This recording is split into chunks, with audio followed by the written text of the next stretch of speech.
I'm very excited for you to see what happens in this upcoming stage, but first, here are the collectibles from the previous mission.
The situation is deteriorating. Remaining U.S. forces have been deployed to Homeland Defense, and with the Panama and Suez Canal shut down, our fleets are paralyzed. If the enemy blockades sea trade lanes, we're risking a global food crisis, followed by revolution and anarchy. We need to get to their leadership. If the tracking bullet I put into C4 works, we should be able to locate the enemy. We're already tracking her. It looks like she's headed for the Brat Islands. Since Russia signed the Economic Development Treaty with the US and Japan, there's been a lot of activity on this particular island. But without satellite intel, I can't give you a detailed sitrep. Just drop my boys in. We'll take care of business. You'll work with Ivan. Your team will begin operations at the US military base on Starry Brat Island. Caraway out.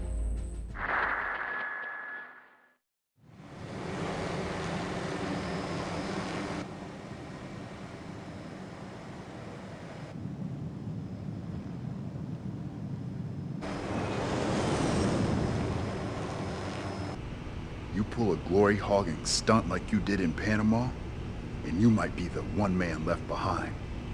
Do you understand me? I just lost a signal. They must have found the tracking bullet.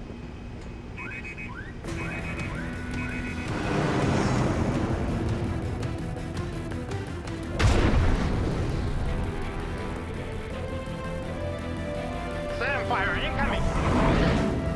Releasing countermeasures.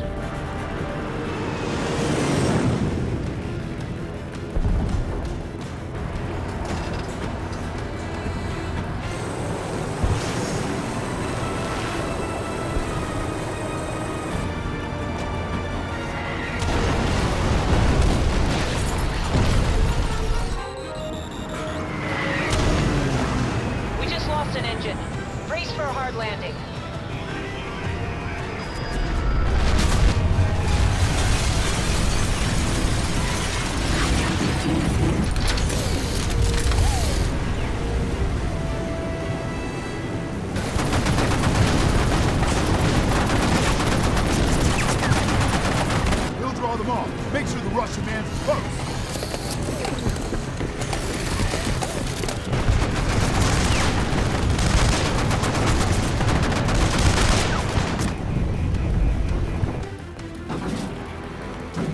Spread out and draw them in.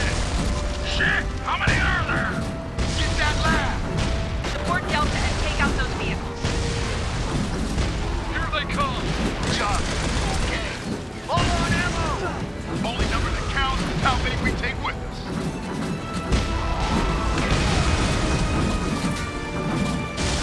Enemy incoming at 12!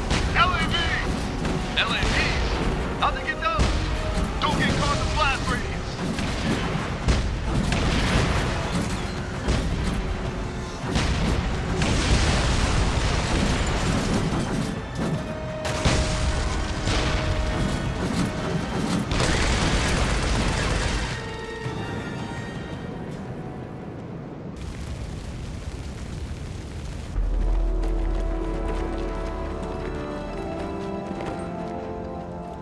I need to do things my own way, Captain. But I appreciate that your men have their own mission. Time to hunt.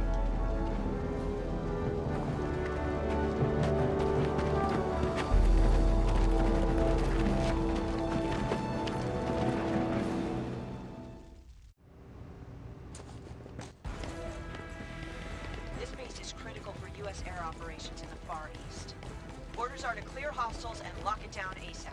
Copy that, Major. And so the actual level starts. We want this axe right here. It's a heavy weapon like the pipe, but its kill animation is a lot quicker. And it activates much easier as well. First thing we want to do with this first encounter is head up to the top, because we can't shoot the guys up here from the bottom. They have too much cover to hide behind. And if we stayed down there, we would have to deal with enemies down there trying to flank us, and guys up here trying to shoot at us as well. So coming up here first thing is really the best option. The audio cue from Sam means more enemies hop out of the door. There's very few of them though. Nothing we can't deal with quickly. And we did want to get our M'Baku gauge full because I intend to show off in this video exactly how useful it can be. Check for survivors. Not a chance. Is there anyone alive? Anyone? In case you forgot, the M'Baku gauge is when our tattoos catch on fire. Hold up, Ivan.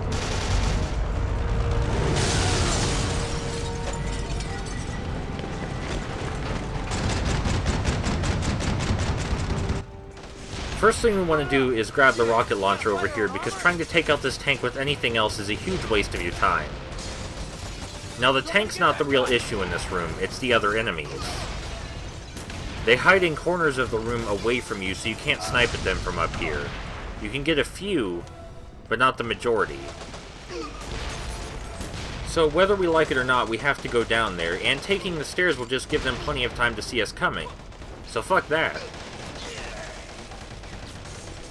The enemies like to hide behind pillars and furniture in the upper right and upper left corners of the room. Most of them are in this corner over here, but a couple always hide out in the other corner across from it. If you're wondering really what the M'Baku gauge does, it makes us a huge bullet sponge. You haven't really seen that because I try to play the game well. If you're stuck wondering where an enemy still might be, just look to where Delta Squad is firing, and you'll find out. Let's move. Go, go, go, go, go! Contact! They got bulletproof shields! Pain in the ass! So guys with bulletproof shields easily dispatched by 2 heavy attacks. Really not a big deal at all. They can catch you off guard if you try to use light attacks though. They will deflect them and smack you in the face. Actually deals quite a bit of damage. Now, we can't activate the next objective until everybody gets in this room. And sometimes the AI gets a little stuck. Eventually it unsticks itself, because we can't actually budge them. But yeah, we can't reach the next objective until they're all in here.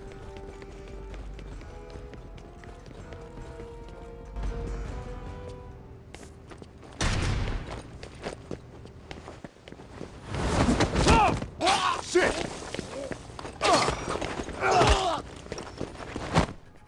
So these guys are the new enemies for this level. They're very fast, and if they gang up on you, they will chew away your health faster than gunfire. Thankfully, we have invincibility frames while we activate our kill animation, which is the main reason we picked up this axe, because the kill animation is very easy to activate. These guys can also grab us if we block excessively. We'll deal with it later. If you're wondering why all of our comrades have incredibly boring and generic names, it's because they're all code names. And Bill is dead. We didn't know Bill very well, but it's still sad that he's gone. So just like that room a few rooms ago, there are some enemies bunched up in the corner that we can't kill, no matter how many times we shoot. Luckily they're all bunched together, so it's easy to get them with melee, as long as we have a big weapon. If we had a smaller weapon like the katana, it might not be as easy. Also, this gun's reload animation takes forever. This is because it has a large clip, and it is more powerful than all the other guns in this stage. If you activate the M'Baku mid-charge, it creates a shockwave that evaporates enemies in front of you. Pretty useful. Shit. Code locked. Sam, can you break it? On it, sir. The rest of you, watch our backs.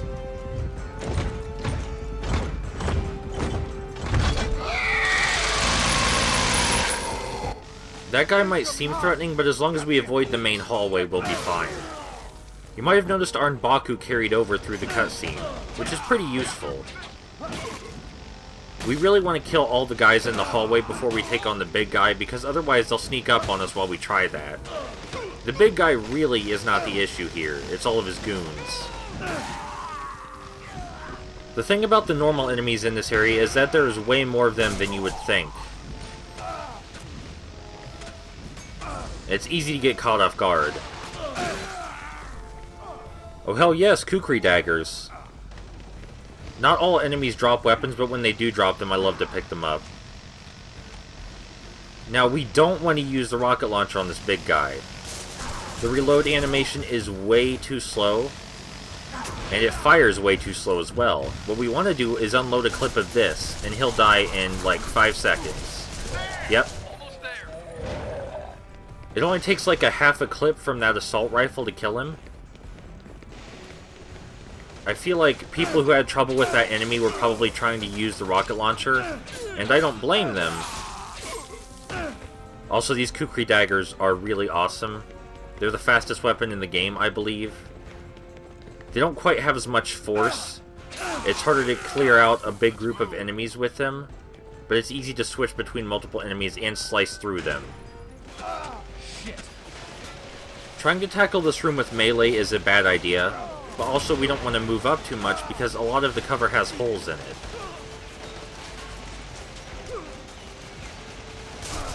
So it's best to stay back here until we make ourselves a path. Really not a hard room unless you just rush straight in.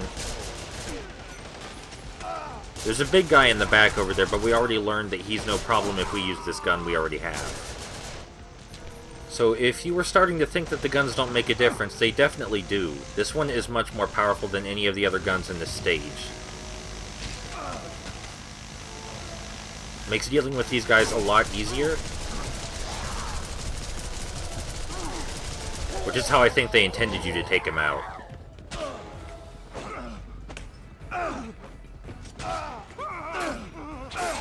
You can't kill enemies as instantly with the kukri daggers, but you'll see how useful they are shortly.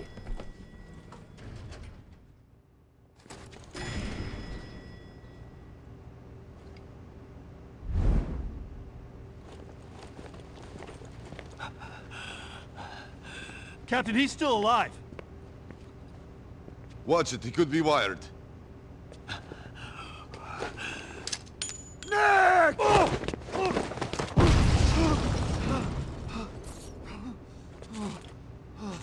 Hey! Hey! Is this your first barbecue? Next time, think before you get us all killed. Sorry, Captain.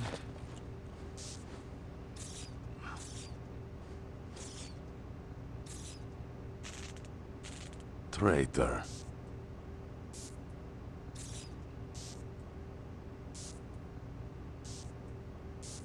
Ivan, Go on ahead, we'll catch up. Ivan, do you copy? Switch your sunglasses to infrared. Then you'll see the bombs. This section is a lot slower than the normal gameplay. We're just looking for bombs so we can blow them up with our visor mode. This section reminds me of Griffin VF9 on the PlayStation 1. As well as Braham's Force Assault on Belt Logger 9. I think I said that properly. It's not as deep as those games, just this really slow-moving camera with a weird HUD reminded me of that. Also has a much different atmosphere than the rest of the level because of it. You can actually see the bombs without the visor, just makes it a lot easier. Like I said, the game is not above putting gimmick weapons or toys in for you to play with. It doesn't really disrupt the design too much.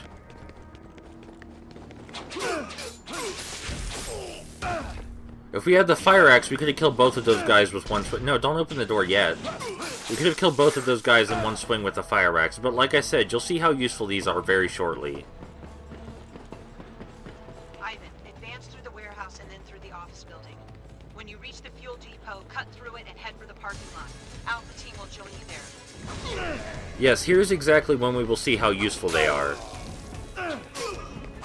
You can easily slice through multiple enemies when they surround you with it.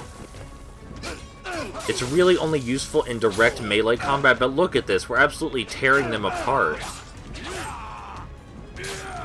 In melee combat, these are the absolute best. When you're trying to take out enemies with guns, maybe not so much. But here, they're just awesome. These guys have another attack I forgot to mention, where they can knock our weapon out of our hands. It's very hard to get hit by that, though.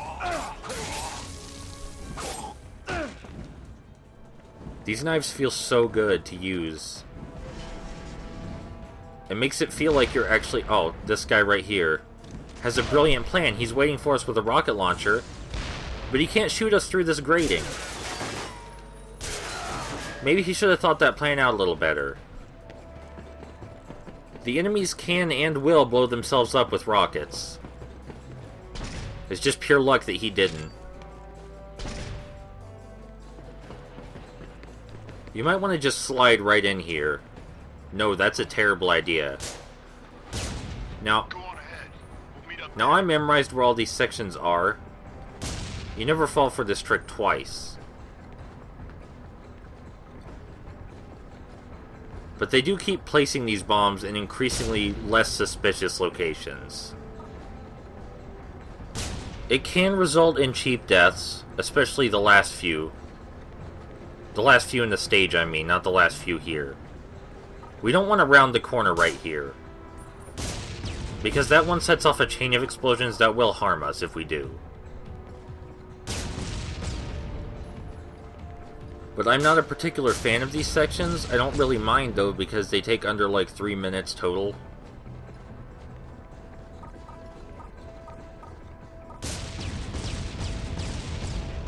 And then you get to get back to slicing and shooting people, which is the best part.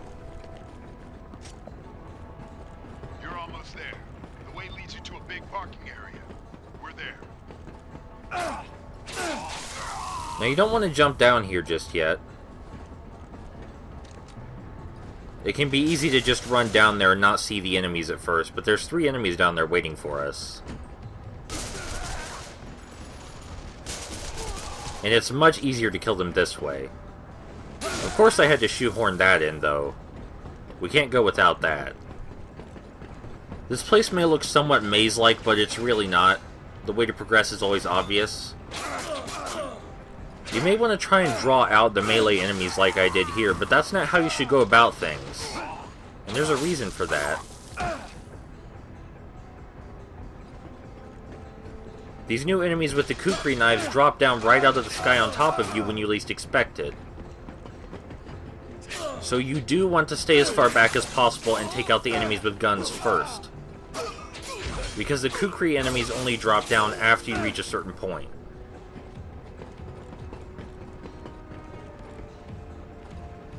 Here's an opportunity where we can do stealth, if you want to call it that. This enemy is programmed to not really recognize us until we get super close. He's not a big deal on his own, but if you rush in, he has 3 buddies. 2 of his buddies are right up there, and we're going to take them both out quickly with a rocket, and then run back before this guy can stab us. Now, if you just see the one enemy standing there alone and rush in like I did the first time, that trap will kill you.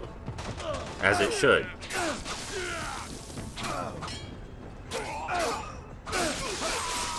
Hell yes, I love these things. And here's the last room with explosives. You would never have guessed that unless I told you. It is a real pain, because it is very easy to die. You're only going to die to it once, but it is one of the few cheap deaths. Enemy forces in the parking area. Delta, gather up. Taking fire here, sir. We'll assist soon as we break through. Ivan, hurry! So we're going to do something unthinkable here. We're going to leave our rocket launcher behind and grab the sniper rifle, because we need our assault rifle. We need it. And we need the sniper rifle, for reasons that would become obvious now. About time. We off doing vodka shots? Hey! Lend a hand! If you're sober, I figured you were halfway to the Kremlin by now. Join the party, comrade! I love all these Russian jokes they're throwing at Ivan. Building ahead. Second Okay, so they just shouted RPG, building ahead, 2nd floor. But both of the guys that normally appear on the 2nd floor with RPGs just blew themselves up. Right after they said that. Normally that audio cue triggers the very thing you need the sniper rifle for, but like I said, they just blew themselves up. But I can show off that weapons do less damage over long distances. For example, even if I unload an entire clip into this big enemy over here in the corner, it won't kill him. We don't want to move from our vantage point up here until we absolutely have to.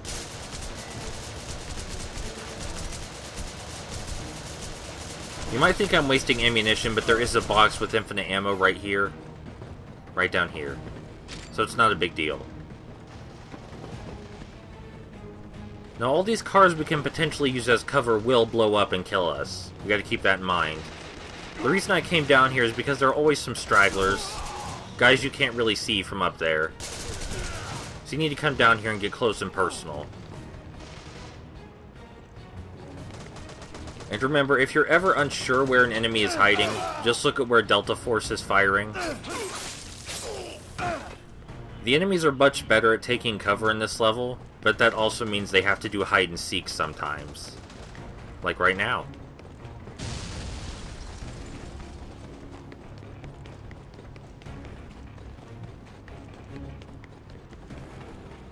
I'm not sure how I missed this guy when I came over here last time. Check the damage.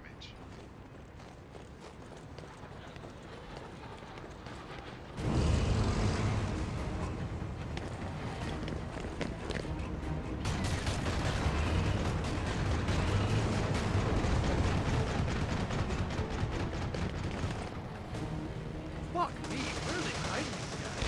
Somebody knows how to recruit. This fight can be very hard or very easy depending on how you approach it. If you try and fight them down there, it can be pretty hard. But if you scoot up here, you have a good view of every enemy. Including the 2 big guys they pulled out. Right over there. Now you might be thinking, oh no, we discarded our rocket launcher, we're doomed. But no, that's not the case. First of all, the tank is the least worrisome enemy here. And secondly, there's another rocket launcher up on the scaffolding. If you played through this without finding the infinite ammo box, without coming back up here to take cover, and without knowing the rocket's up here, it might cause trouble. But all of those things are in plain sight. And I really can't state enough how absolutely useless the tank is unless you're standing directly in its line of fire. We do of course have to deal with a few stragglers just like last time. Sometimes Delta Force will clear them out before we can. Their bullets actually deal just as much damage as ours do. It's just a matter of whether they actually... Oh, yeah, they killed him. Go, go, go! But yes, Delta Force does deal just as much damage as us, they're just stupider, so that way the game is actually challenging.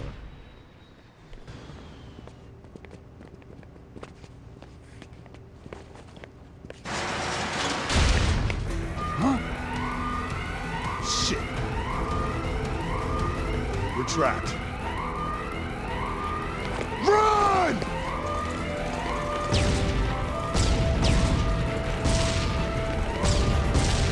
Die!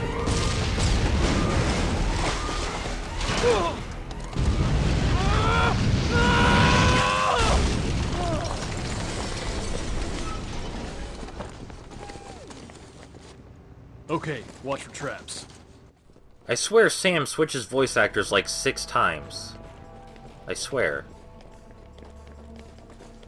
So this room might be a little difficult if you don't have an assault rifle. If you just carried the sniper rifle and rocket launcher this far, you're probably in some trouble. Because those can deal with a normal enemy. Would you mind getting out of my body? Because those can deal with the normal enemies just fine. But again, the quickest way to deal with these big guys, just unload a clip of this into them. And the sniper rifle and rocket launcher aren't particularly useful for this section upcoming.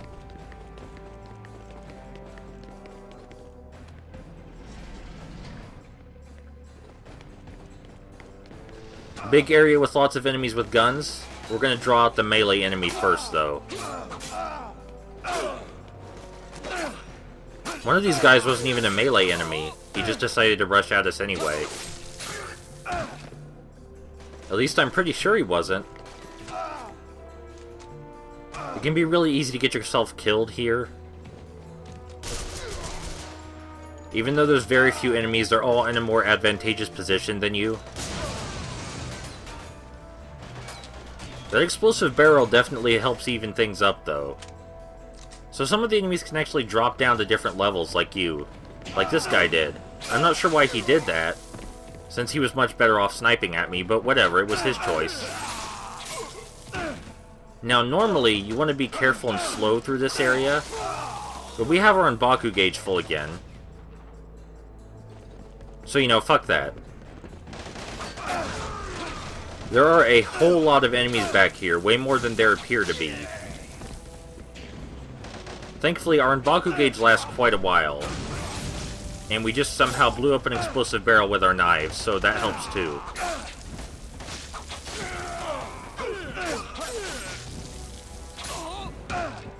I like that they made the kill animations so you can kill more than one character with them. Just for these knives, I mean.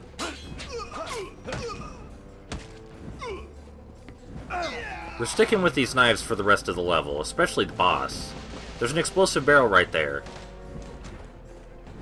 They do know to shoot it when you're standing next to it, and it will kill you instantly. There was also a knife back there next to the sledgehammer. And if I didn't find the kukri knives, normally I would pick it up because it's the second fastest weapon, I think. But these are much faster and let you cut through multiple enemies much easier. The single knife, is really only good for single enemies. Yeah, him bashing you with his shield actually hurts quite a lot.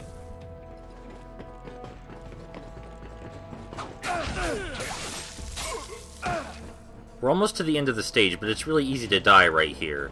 Because I missed an enemy back there you probably didn't even notice. Because I didn't notice him, and there he was.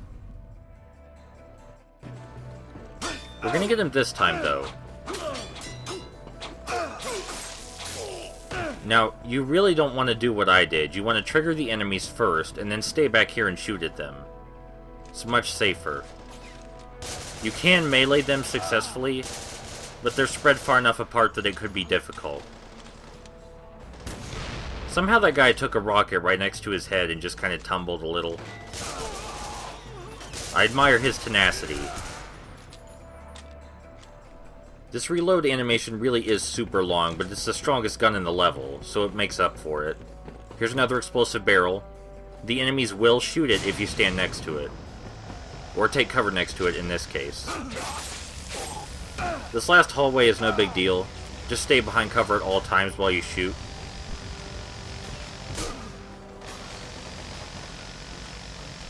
I'm going to use the rocket launcher to take out the minor enemies because we really don't need it anymore.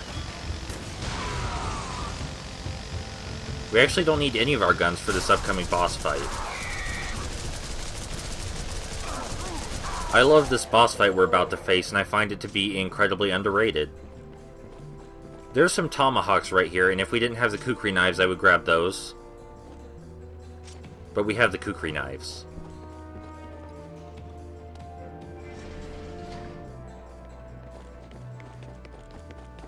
This is Team Charlie. Hostiles on the runway are in retreat. But there's heavy damage here. The runway's useless. Delta, what's your status? All good, ma'am. We'll return to base once we've cleared the hangar.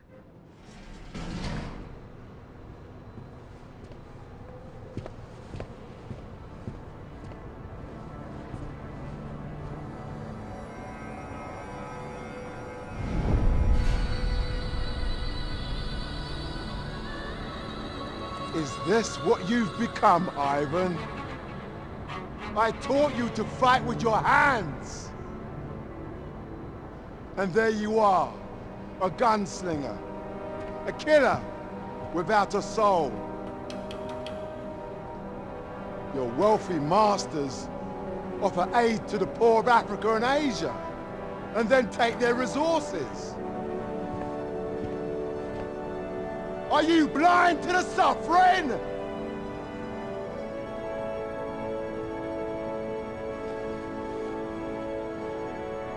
Are you?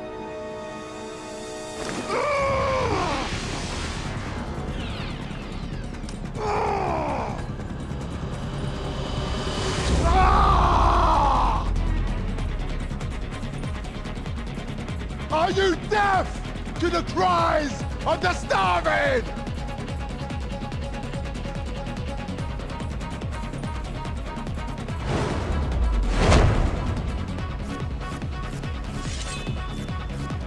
So first order of business, guns do nothing. They do very little damage, but using them is a terrible idea for that reason.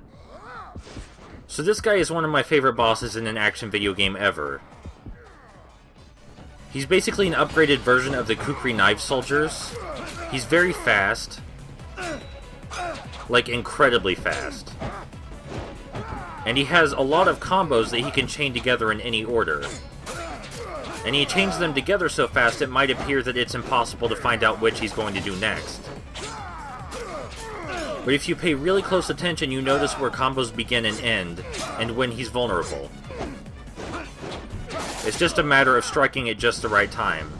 He also has a combo where he flips in the air and throws knives rapidly. You saw it shortly before he grabbed me. Now that combo where he flips and throws knives, he does that to appear vulnerable when he really isn't. So it tricks the player into attacking them when they shouldn't. Now if you're low on health, if you stay quite a distance away, he'll start throwing knives that are easy to dodge. Gives you plenty of time to fill up. Now a lot of people find this fight to be super difficult. I've heard it called unfair and bullshit. I think those people might be bad at video games. Even when you're really, really low on health, you have a very easy chance to recover just by rolling away. Please don't do that, sir. I get that dodging his knives might seem difficult at first, but you're seeing right here, it has a very simple rhythm. Does the fast way this boss moves and the way he chains combos together make him more confusing than most other boss fights? Yes. But I think that's kind of the entire point behind his design. He's a huge step up from fighting Big Mouse. Now you might be wondering during this whole fight, why am I not just blocking and attacking him when he's open? And that is because he has two grabs that he can chain into each other, and if he chains them successfully, we will die instantly. So, you know, blocking, not a great idea. Dodging, though, dodging is a great idea. He also has some pretty bitchin' music. But yes, after a while, his vulnerabilities become obvious. If you actually bother to read them, though, and don't just give up. But yeah, I love this boss fight. It's great. Not much else to say about it, just watch the cutscene.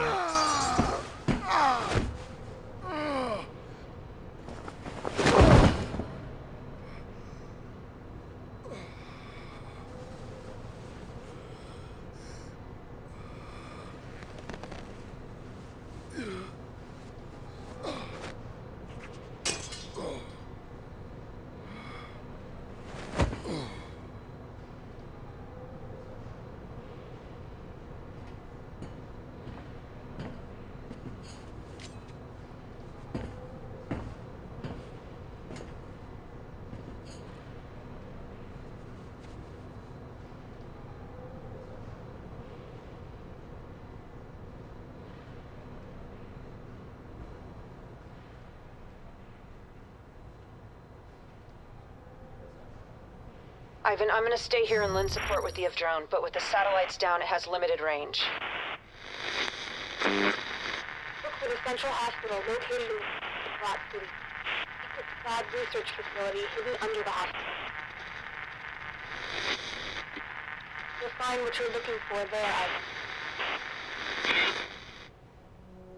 Ivan. Ivan, did you pick that up? I did. What the hell was that?